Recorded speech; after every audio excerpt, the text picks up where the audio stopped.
The 2004 movie Van Helsing, starring everyone's favorite Hugh Jackman, has amassed a cult status over the years, but critics weren't as forgiving when it first came out. The idea behind the film was ambitious indeed, creating a crossover of the classic Dracula tale inspired by Bram Stoker's original work with other monster features like Frankenstein, inspired by Mary Shelley, Dr. Jekyll and Mr. Hyde, and werewolves. If that wasn't enough, the titular character in the film was not the regular Abraham Van Helsing from Stoker's book. He was based on the archangel Gabriel, who had descended to Earth and taken up a human identity to hunt monsters. With a premise having so many different storylines, things could have gone either way. Ultimately, the movie proved entertaining, but as they say, too many cooks spoiled the broth. The performances of the cast were right up there, but the plot certainly was not. Nevertheless, the movie did spark a new debate about the whole Dracula lore, and the addition of other monster features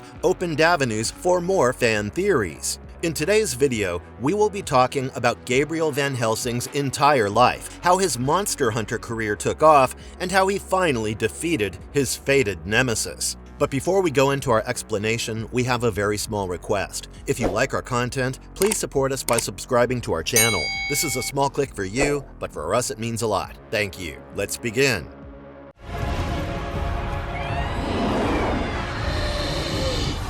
Who is Gabriel Van Helsing? Before becoming Gabriel Van Helsing, the character was simply Gabriel the Archangel. Known as God's left hand, he used to serve as a divine messenger. He had appeared before the prophet Daniel and told him about the future. In addition to this, he had also appeared before Zacharias with the message of the birth of John the Baptist, as well as the Virgin Mary, telling her about the birth of Jesus. Gabriel was sent by God to destroy Jerusalem as well. At some point in his life, he descended to Earth and became a human being.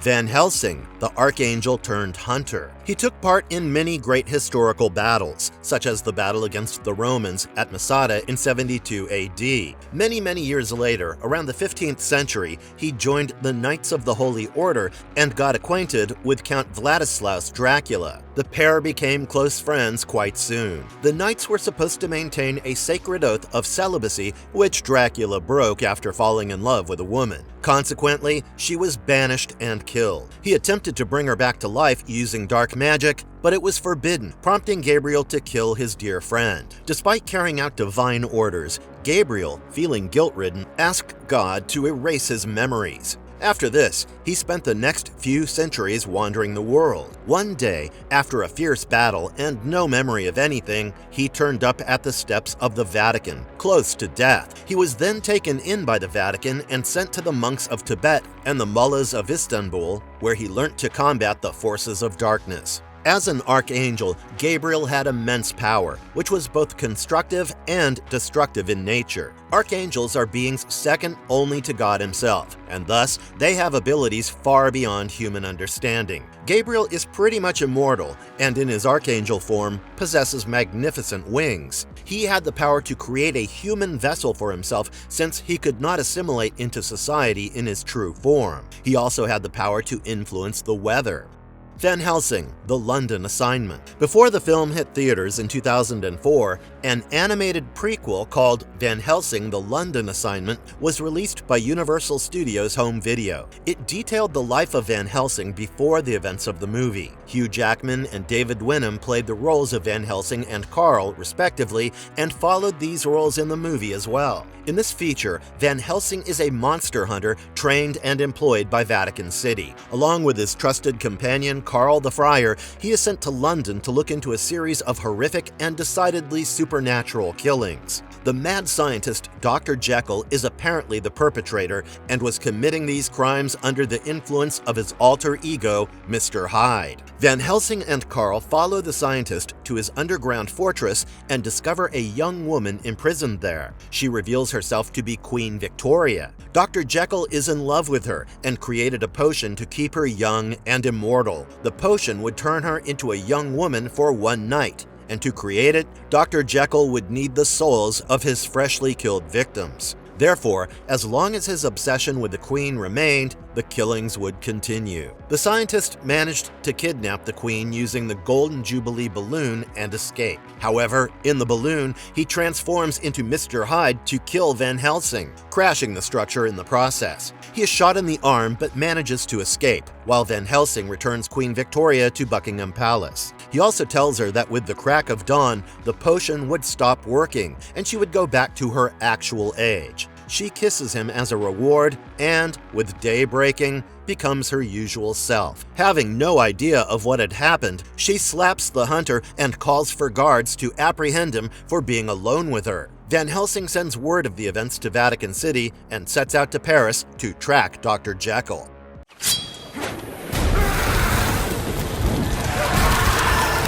The Transylvanian Mission, Facing Dracula. The film opens with Van Helsing chasing Mr. Hyde across Paris and eventually tracking him to the Notre Dame Cathedral. A wicked fight ensues between the two, and Van Helsing finally manages to topple Hyde over the roof. While falling to the ground, he turns back into Dr. Jekyll and dies. With his assignment now finished, Van Helsing returns to the Vatican to brief his superiors about the death of the scientist. Cardinal Genet then gives him a new mission. He would have to travel to the Romanian mountains in Transylvania and put down a dangerous vampire known as Count Dracula. He would also need to protect Anna and Velkin Valerius, the last descendants of an ancient Romanian family. Their ancestor, Valerius the Elder, had vowed that none of his family would enter the gates of heaven until Dracula was dead, and their souls would remain in purgatory. It had been 9 generations since then, and the Valerius family was at the brink of extinction while Dracula was still at large.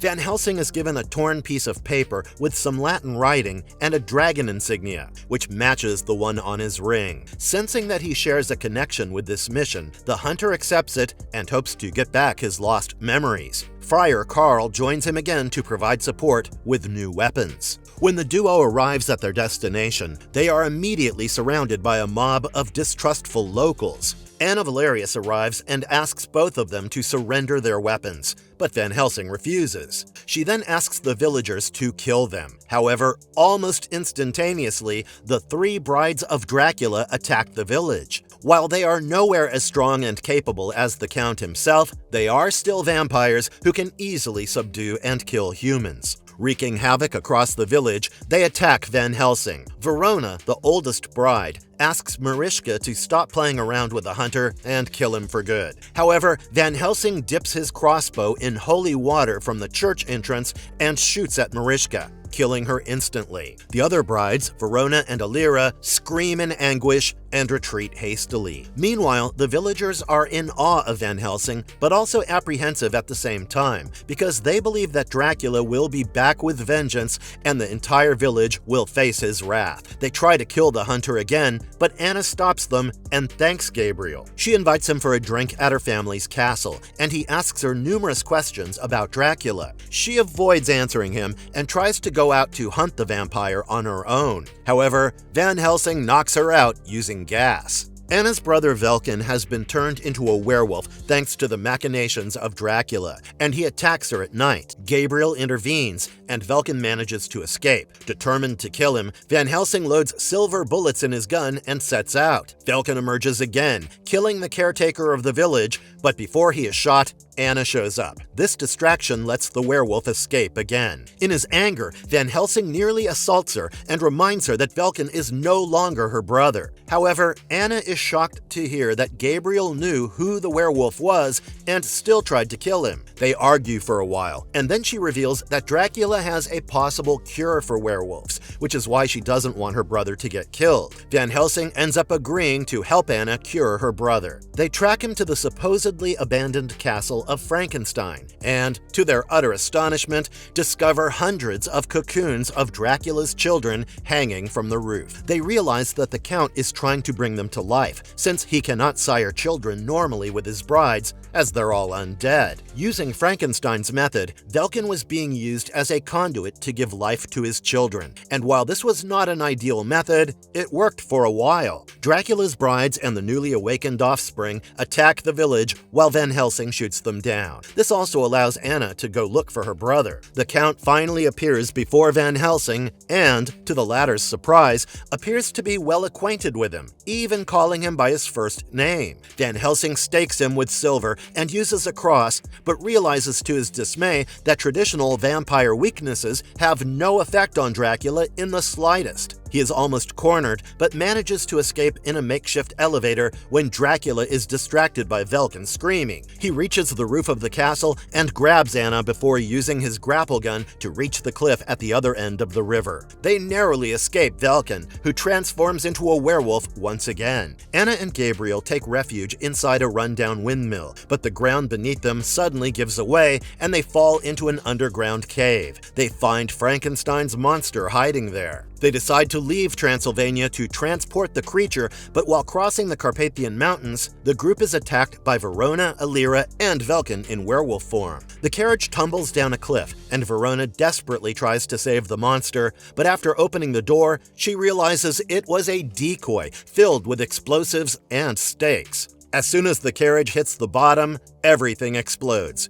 and she is hit with numerous stakes, killing her instantly. The real carriage is attacked by Velkin and catches fire. While the group manages to jump to safety, Van Helsing finally shoots Velkin with a silver bullet. Anna later finds him in his human form, and he dies in her arms. Grief-stricken at losing her only family, she confronts Van Helsing in anger. She then realizes that Velkin had bitten Gabriel before dying, infecting him with the lycanthropic curse. In shock, she retreats from him slowly, but Alira swoops down and captures her. Gabriel chases them both, but is no match for the bride, who has wings, and she whisks Anna off to Budapest. Karl and the monster arrive at the scene a little later. They depart for Budapest and meet Alira. Van Helsing decides to trade Anna for the monster, considering her more important since she is now the last living Valerius. He doesn't actually intend to honor his word, so he sedates the creature and hides it in a crypt before setting off to rescue Anna along with Karl. The friar tells him that the next full moon is in 2 nights,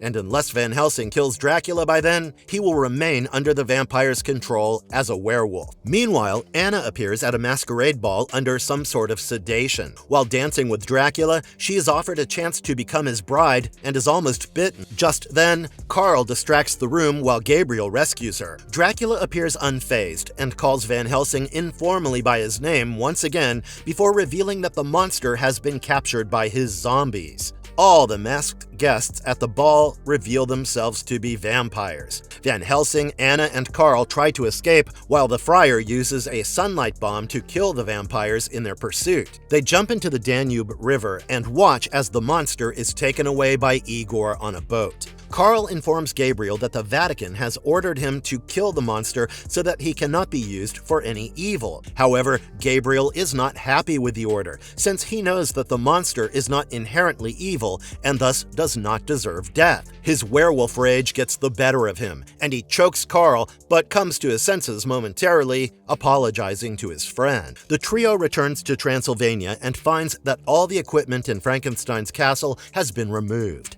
Anna finally reveals the truth about her family's resolve to kill Dracula. She explains that the vampire was originally a son of her ancestor and was killed by the left hand of God. However, he made a Faustian bargain just before his death, which allowed him to reanimate as a vampire. While the ancestor had vowed to kill Dracula, he could not actually bring himself to kill his son, so he had banished the vampire to an icy fortress from which he could never come back. However, the devil had given the Count flying abilities, which had allowed him to escape. To truly defeat him, they would need to find that fortress. Van Helsing finds a portal to the palace using a map of Transylvania and the piece of paper he had brought from Rome. They emerge on the other side in front of Castle Dracula, and Gabriel uses his emerging werewolf abilities to lift them and jump high enough to reach the doors. They come across Igor and are about to kill him when they find the monster being hauled to the laboratory for the experiment. He tells them that Dracula indeed has a cure for werewolves, which makes Carl realize that only a werewolf can kill the vampire. While he keeps werewolves under his control, he himself knows the fact, and thus also keeps an antidote at the ready to use in case a werewolf attacks him. Carl and Anna go looking for the cure with Igor, but not before Anna kisses Van Helsing.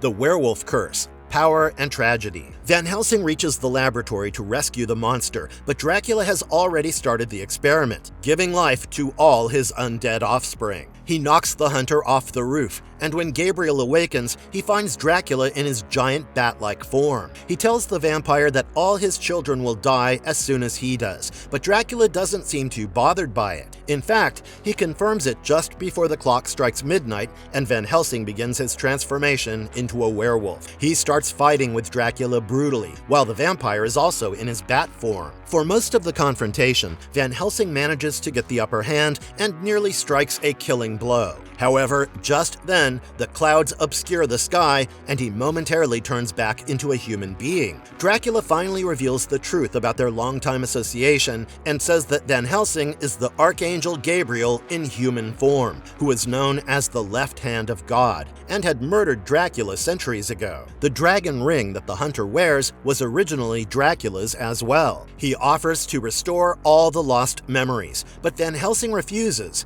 and says that some things should be left forgotten. When the sky clears and the night light shines through, he turns into a werewolf once more, launching a final attack at the vampire and biting his neck. Dracula dies, and along with him, his offspring perish as well.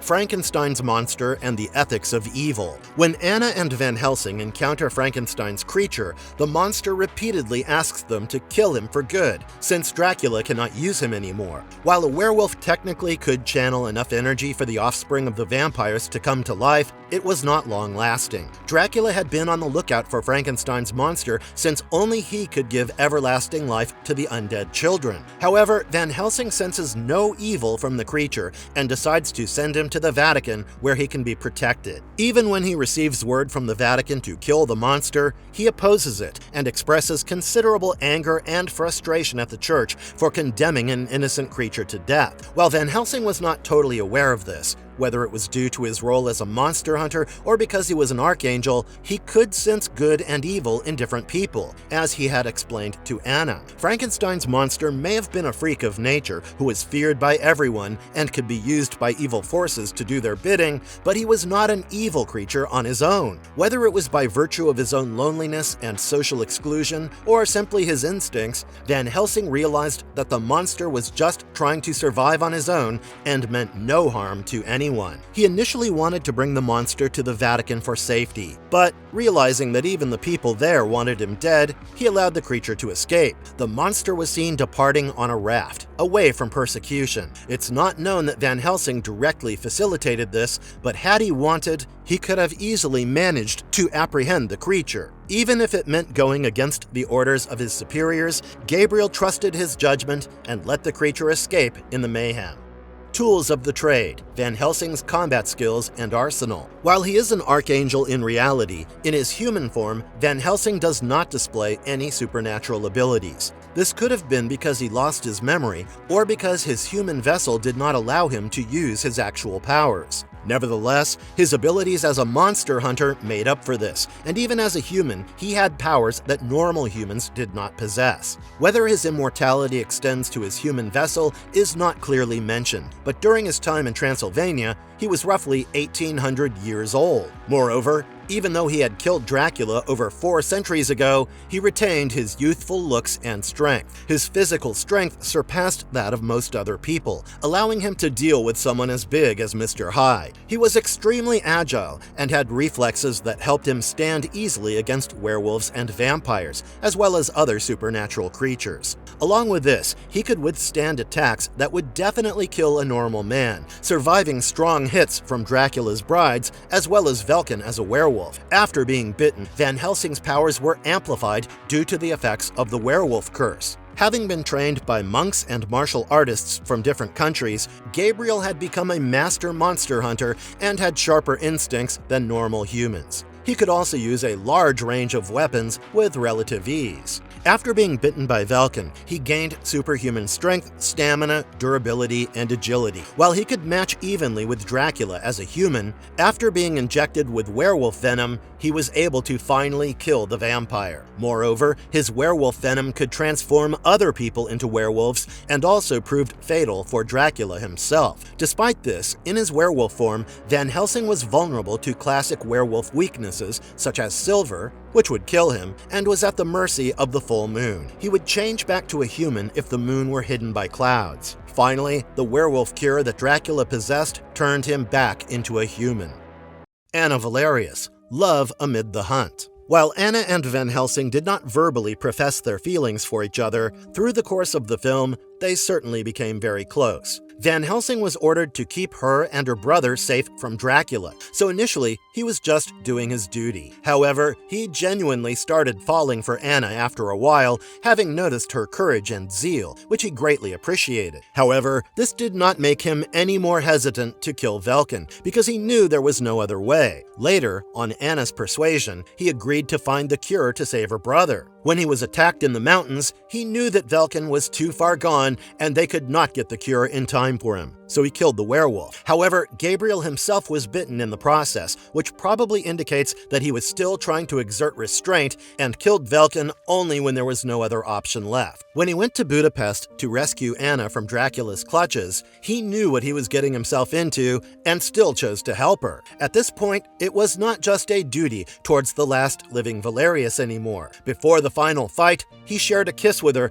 but did nothing more because he truly didn't know if either of them would come back alive. After Anna and Carl got their hands on the cure, she arrived just in time to see Dracula getting killed. However, to her dismay, Van Helsing had completely transformed into a werewolf and thus could not recognize her in any way. Anna knew that she could lose her life trying to inject him with the cure, and she still chose to do so. She hoped to catch him off guard, but unfortunately, he dodged and attacked her savagely. Anna lost her life, but not before injecting the cure. Seeing her dying, Carl abandoned his regard for his friend and attacked Van Helsing with a silver stake, but was obviously no match. Just as he was about to kill Carl too, Van Helsing suddenly stopped and turned around to see Anna dead, her lifeless hand still holding on to the cure she had injected into him. As realization dawned on him, he held her body in his arms, throwing a heart-wrenching howl at the moon while transforming back into a human. Once his mission was over, Van Helsing and Carl held a small, somber ceremony for Anna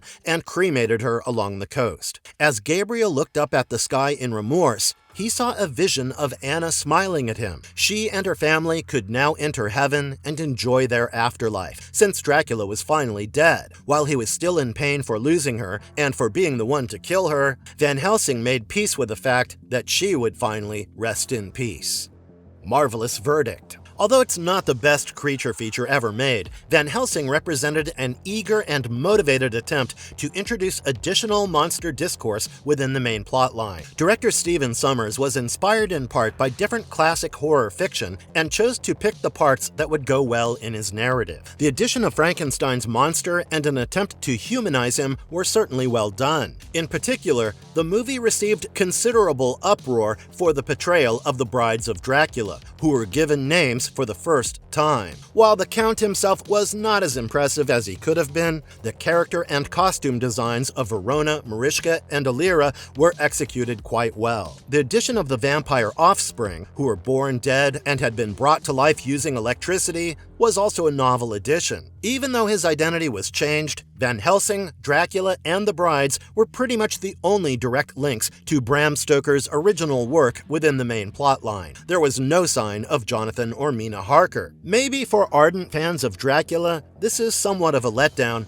but cinema is ultimately all about imagination. What did you think of the movie? Do you think the addition of more supernatural tropes was too much, or was it handled well? Let us know in the comments below, and stay tuned. And if you liked our content, don't forget to leave a like and subscribe to us if you haven't already. Have a good one, and be safe. Thanks, everyone.